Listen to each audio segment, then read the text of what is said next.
The upper motor mount on this 2002 Monte Carlo broke. One of the ears just decided it was going to break off. I've got a new one from a junkyard. I've already gone through and filed off all the sharp edges. Let's get the old one off and get the new one on. Well, new, old, new-ish, I don't know.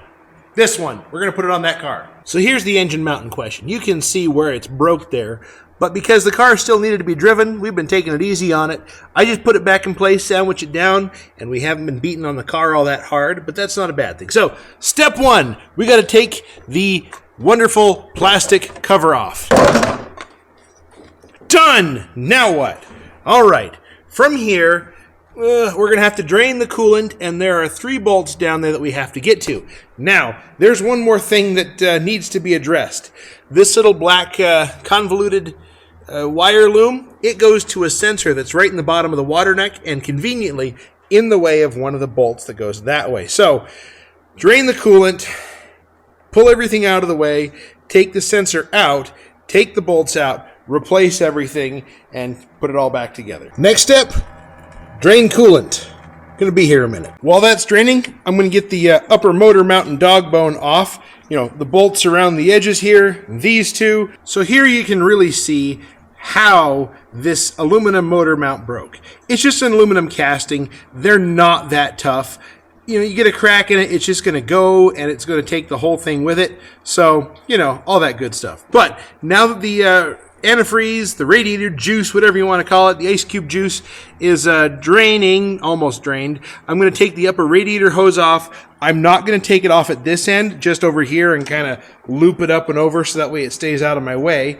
And then I'm going to take a look, and I know it's a 19 millimeter wrench to start taking that sensor out. I'll show you what it looks like when I get under there. So hiding down in here is the sensor. I think it's a water temp sensor because it kind of goes into the underside of the water neck. Now in the junkyard that I got the new old mount off of, I just undid the water neck and popped it free.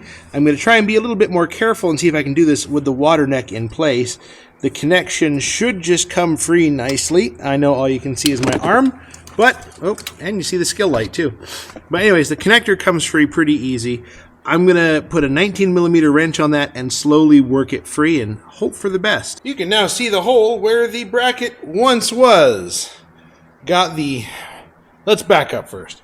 I had to take the water temperature sensor out to get the bolt in this lower corner. And to do that, I had to use a 19 millimeter, but as you can see, I got a 3/4 stubby here because 3/4 19 millimeter are extremely close, and if you have a 3/4 stubby, you can actually work kind of from the underside of the exhaust pipe and get it loosened up to the point where you can take it out by hand.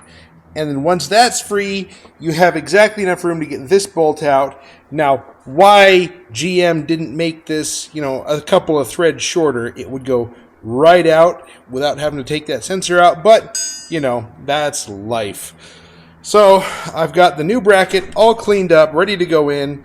I'm going to just make sure the surface down there on the cylinder head is clean and put this guy on and reverse disassembly.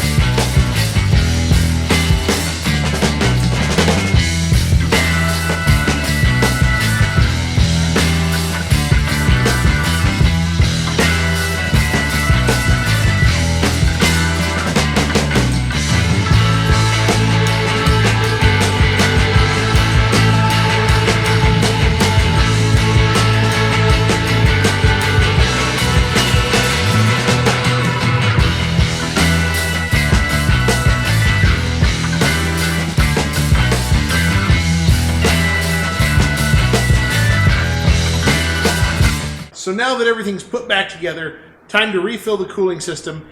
Reuse your coolant, use new coolant. That's up to you. You decide. Since I just changed the radiator on this car not that long ago, like 2 weeks ago, the coolant's pretty fresh. I'm going to put it back in the system here. So check back with you after I get it filled up. The cooling system is filled up. Everything's back together. Let's take this for a test drive. Now, the purpose of this is to watch for any vibrations or unusual clunks, thunks, bangs, that kind of thing. And it's also to burp the cooling system, because since we had it open, there's going to be an air bubble in there somewhere. And don't worry, you're going to get the low coolant level light on the dashboard.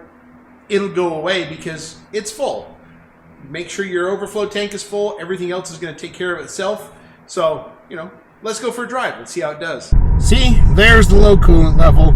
I know it's got plenty of coolant, so we're just going to keep on going. So aside from burping the cooling system, it's driving along without any issue whatsoever.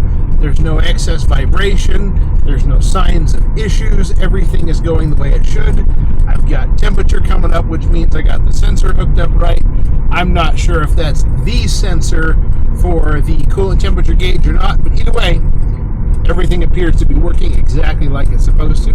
Oh, and the low coolant level, it just went away, so that's a good sign. Anyways, guys, we're going to end it off here. Things are exactly as they should be. Thanks for watching. We will catch you later.